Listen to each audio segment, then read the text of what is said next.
Okay, and we're rolling. So we're at the home of Floyd Mann, world famous treasure hunter Floyd Mann, and he's agreed to tell me a few more stories that I can share with you guys. So, Floyd Mann, take it away. Thanks, Terry. Yes, I love sharing my stories. I used to have a website where I printed a lot of them, but then I discontinued that in 2009. But I got people that say, tell me a story. And I was like, I got all kinds of stories, but I'm going to tell you about one today. It's based in Oklahoma.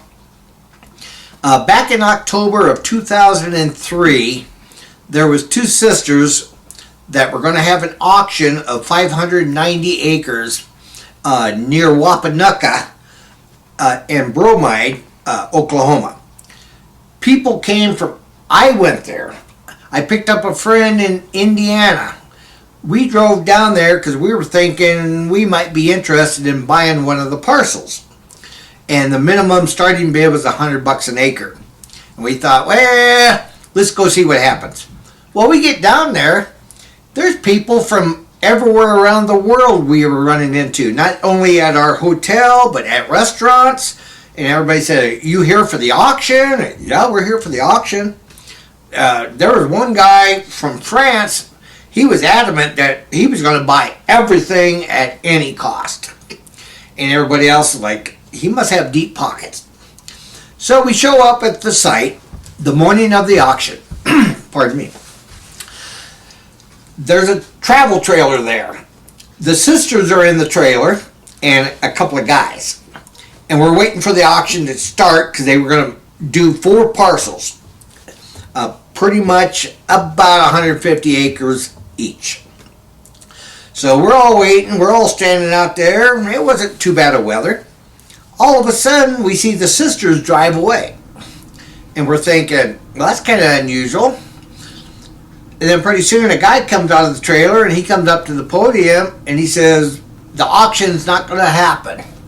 We're not doing it. Well, all these people that had come from France and England and other countries, they were throwing the biggest hissy fits because they have a lot of money invested. And I had drove from Utah, so I had some money invested. So there was a lot of rumbling in the crowd. Pretty soon that attorney, we found out later he was their attorney, he got in his car and he disappeared too. So we're all milling around thinking, well, what do we do? Well, they had hired a couple of security guards. And pretty soon they were shooing everybody off the property. You all need to leave, you need to go. Well, there was cars lined up a half mile in every direction. So it took a while for the traffic to be dissipated. And these 2 security guards are rolling around. So me and my buddy, we're just standing around. We were one of the last ones to leave because we're thinking, this is a bunch of BS. I came here from Utah. I picked up him in Indiana. We want to do some treasure hunting. Nope, nobody better be trespassing. We're here to prevent trespassing. You guys need to pack up and leave too. So we said, okay. So we went back to the Super 8 and we got to talk, and I said, I'm not ready to go back to Utah yet. And he goes, I knew you weren't. Well, he had a van with a sliding side door, which later in the story came in quite convenient. So he said, well, what do you want to do? I go, let's go snoop. He goes, those guys are patrolling with their ATVs and stuff. I go, they can't cover 600 acres. They got to be somewhere. We'll be somewhere else. He goes, okay. He said, I'm just a getaway driver. I go, that's fine. So, dark early the next morning, I had him pull up to a stop sign, and I said, and I'm sitting in the back by the sliding door. I said, roll through the stop sign. Don't stop. I'm just going to roll out the door into those bushes, and then I'm going to go snooping. I said, be back here about 2 p.m. He goes, 8 hours? I said, I can cover a lot of territory in 8 hours. So, I roll out of the van. It's so dark. I don't have a light because I could see them guys sitting up on the hill in their ATVs, and I could see the glow of their cigarettes, and one of them had a flashlight. So I thought, I can get around those guys. So I ran up a fence line inside the woods, I wanted to be out where I wanted to be when light came. And I figured, well, they'll be tired. Maybe they'll take a break and go somewhere. So I ran like crazy up this fence line. All I had was a backpack on and my bare essentials, which basically was just digging tools. And I got up there and I just planted my butt in the woods until I saw them pack up and they left. Well, then I started reconnoitering around. Now, there was a cemetery up on that hill that was an old family cemetery, and I just knew from previous stories I had read and I'd heard that there was possibly clues in there. So I thought, I'm going to go up to the cemetery and just see what clues I can find. Well, I'm almost to the cemetery, and one of them ATVs come charging out of the woods. He had kind of went up and kind of hid, and he come roaring down at me. And then pretty soon the second one is. So I'm in the cemetery, so all I did was grab my stuff. I ran and jumped over a hill, and I'm covering myself with weeds and leaves. They both came up like 30 feet from me on top of the hill. So they probably got radios and they're communicating with each other. Yes. That, hey, I've seen somebody. Yep. They came so fast that they had to have been talking to each other. Somebody is on the hill. So I jumped over the hill, covered myself with leaves because it was a big old hill, and then there was a big opening, and then a long way to the dirt road, and my buddy wasn't going to be back for like 8 hours. So I had no choice, so I just covered myself up with leaves. So I'm sitting there, and I had these Coke bottle glasses because I hadn't had LASIK done yet, and I'm looking up at them, and they're looking with binoculars, looking down on the slope. Where did the guy go? Where did the guy go? Where did the guy go? They sat there for well over an hour with binoculars, just waiting for some movement. They smoked like 5 or 6 cigarettes each and kept putting them down. Finally, they just packed up and left. So I uncovered myself, went back up to the cemetery. There was only one tombstone that rang a bell to me, and I found out later, after some research, after I came back to Utah, that the name on that stone, that person never existed. And the last name was Tunnel. And of course, a couple of my treasure hunting friends later just thought I was the dummiest guy in the world. Well, you didn't figure that out? That's where the tunnel was. I'm like, yeah, I figured it out. But I said, these guys are chasing me all over, and I got like 8 hours to kill. So I had came from Utah. I was drinking Sprite or 7-Up at that time. And I had a whole bunch of soda cans in my backpack that said Utah Jazz. So I wanted to taunt these guys and just tell them who they were dealing with. So I drank me a 7-Up, and then I put it upside down on a twig right on their ATV trails. They only had 4 trails that came into that cemetery. I covered all 4 of them. Made sure there was at least 2 cans on each. And a couple of them, I even picked up their cigarette butts and put them in one can so they would know that I knew that they had been sitting right up above me. Well, they chased me around. I was all over that place. The Gillespie sisters that had the property, the original plan was it was a Jesse James hideout. There was a Jesse James big treasure. They said billions of dollars. Well, that got my attention. I like when I hear the B. So, billions of dollars. How did they just assume that, or they'd heard stories passed down through the family, or? They had heard stories. They had been contacted by people that wanted them not to have an auction, just sell me your land outright. It was a quarry. I mean, it was like big blocks of granite. And one of the stories was Jesse James, there used to be a train track that came into that quarry. He had robbed a train, backed the train into the side of the quarry, the mountain, and then covered it up. So everybody's eyes got big, and they're thinking, oh, a train full of gold. buried in the side of the quarry. This sounds good. And if you go on and read some of your old magazines and books, you'll find those stories about the Gillespie sisters in Wapanucka bromide area. So, I killed most of the day running around taunting those guys. That night, they came to our hotel, kicked down the door. Both of them had guns drawn. They were ticked off. They were serious guards, huh? Yeah, they were probably being paid minimum wage, but they just thought, we're taking the battle to Floyd. So they came to the hotel, kicked in the door, and you guys, they're waving their guns. You're messing around. You can't be trespassing. And they were just ranting and raving, and they didn't even make sense. And I'm thinking, I'm in one bed laying over here watching TV. My buddy's over here, and he's looking at me, and I'm looking at him. I'm like, what kind of guys are these? I think I'd have been pretty nervous if guys were waving guns at me. Actually, I don't know why, but neither one of us were. Because I knew both of them. I knew their names. I thought, they ain't going to kill us. They ain't going to shoot us.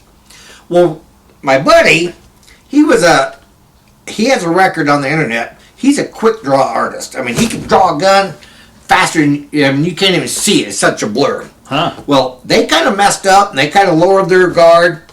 Before they knew it, he had his gun on them. And then they started backpedaling. Oh, no, settle down. Oh, we're leaving. I'm like, okay. I said, I'll see you guys in the woods tomorrow. And I did. So anyway, I think we stayed there like 2 more days, sneaking around. I'd usually have Randy drop me off in the dark, and then I'd have most of the day I could just cover this 600 acres. I found what we call the JJ hook.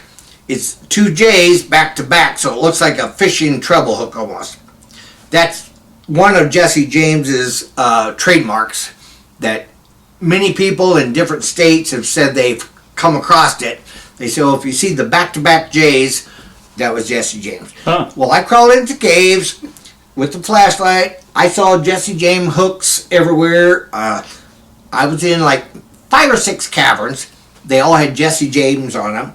They had dates on rocks. They had a compass and a map carved into a stone, and I never got time to figure out what that was all about or where it was directing me to. But I would say it was very obvious that Jesse James and or other outlaws had visited that site. So you think there was something to the stories? And I think there still is. I mean, if I won the Powerball today, I'm buying that property at any cost. I don't think it's been recovered. So to your knowledge, the sisters never ended up selling it then, or they sold it to a private bidder who told them they'd pay high dollar, or you don't know? To my knowledge, and I guess I got so many irons in the fire. Right. I haven't followed up on that story because I have other states I need to be going to. But I'm suspecting, even if they sold that to anybody, another treasure hunter, it would take somebody pretty dang smart to figure out where they had hid the stuff on there. I got an idea at where the train might have been backed into a tunnel on the hill. And I have 2 other ideas where I think there might be caches of treasure. And they may be gone. We don't know. That's what makes treasure hunting so interesting. I'll go back there someday, hopefully as the owner of the property. So real quick, because I know there's probably a lot of people have no idea what the Knights of the Golden Circle and Jesse James and all that. Can you just real quickly, just briefly say tell us what that is, the Knights of the Golden Circle, what Jesse James was doing, why people think that, just real quick. Okay. If you do a Google search or a Yahoo search or whatever, just type in Jesse James plus KGC. And KGC stands for Knights of the Golden Circle. The Knights of the Golden Circle was a group that started back around the end of the Civil War. And their philosophy was, we're going to get enough people together and we're going to raise enough money, the South will rise again. And we're going to win the second Civil War. And so, up until about 1921, everybody thinks that a lot of the robbers, Bloody Bill Anderson, Jesse James, Frank James, a lot of them were members of the KGC. In fact, we have no proof, but several sources say that Jesse James was the money man, the comptroller, that his job was to raise all the money to start the second Civil War so the South could be victorious. So Jesse James and his group, they robbed banks, they robbed trains, and they didn't have a dime to their name because they turned over all the money to the KGC. KGC has caches everywhere from Canada down to South America. Their goal was they were going to have this golden circle, which was going to include mainly slavery, and they were going to take over and they would have billions of dollars at their command. So everybody thinks Jesse James robbed banks, turned the money over to these sentinels, and there was sentinels everywhere around the country, and their job was, you guard this big pile of gold bars that we buried over here in these woods. You guard this, you guard this. Then they would give these sentinels what they called egg money or milk money, which is, here's a jar of gold coins. That's your pay. You're welcome to that, but do not touch the big one. And there are grids and there are templates floating around, and I've got a lot of the templates. And a couple of other KGC researchers, they have templates that will show you, if you get to an area where the KGC is and you use these templates, you might be able to find these treasures. I have not found any KGC treasure yet, and that's the key word, yet. So just more on the KGC. So they didn't have it all stashed in one area. They spread it all over across the United States, so that if somebody found one little stash, they have all these stashes all over the place. And it was going to use to help fund their second Civil War. Right. Well, what they did is they had certain areas, almost in a lot of states, they would have a big target, and let's just assume it was tons. But then you go in an outer circle, 8 different locations on this template. Those would be secondary treasures. Then you go out farther, there'd be 16 going around. Those would be other treasures. They figured if somebody found one of those 8 or one of those 16, they would think that they had found the KGC treasure. But those were just decoys. And I believe the biggest one that I've ever heard about, that I've got a map on, is near Brentwood, Tennessee. And that's south of Nashville, maybe 11 miles. And the area, when I Google Earth it's a government property. A lot of places where there is thought to be KGC treasure is government property now, because I think our government knows, because they have satellite technology, they have all the hired help you could want, all the trained people that know what satellite pictures mean. I think that our U.S. government knows where most of these treasures are, and they're just sitting on them. So chances are I won't recover that one, but I hope to find another one. And then, so just real quick then, I had a thought. What was it? The Knights of the Golden Circle, their plan was to start a second Civil War, but when the Mexican-American War kind of happened, that kind of thwarted that. You want to talk about that for just 1 second? Yeah. And why the second Civil War never happened? Well, first off, John Wilkes Booth, who assassinated Abraham Lincoln, was a member of the KGC. That there is so much documentation and verification. That's a fact. So, Abraham, he wanted to free all the slaves. And that was the whole contention of the Civil War. Well, the KGC, they needed slaves because they were big into cotton. And they had the Golden Circle, I think it was a 1,600 mile diameter, started in the United States, which pretty much went into Canada, down into Mexico, into other countries, caches everywhere. So they didn't put all their eggs in one basket. And they had people, generals, that knew where these were, and they thought when the time comes, this guy will go get this money. He will buy this many cannons, this many guns, this many people. They recruited up until about, like I said, 1921 is when most people think that all the Civil War guys died off. I mean, 1865 to 1921, that would be 80 years. There weren't too many other people left. And sometimes the sons of these Sentinels or the sons of these KGC, they weren't interested. That was Dad's thing. No, I'm not going to sit out in the woods with a gun guarding some gold. That's crazy. And then the grandchildren, of course, they were even less interested. So people kept dying off. But I believe the treasures are still out there. So you don't think the Sentinels' kids or the Sentinels themselves got it? You don't think... I think probably between 1920 and 1950, there was a roundup of some of these treasures because some descendants of Jesse James, they kept the dream alive. And they would have reunions, and they would drain lakes. And people say, well, why are they draining the lake for? Well, that's where it was buried. You had to drain the lake, go in there and give everybody some gold, fill the lake back up. So I know 3 stories that I have pretty good documentation on of treasure buried by the KGC underwater. I also have 2 up on mountains that you can only access 1 month out of the year because of the elevation.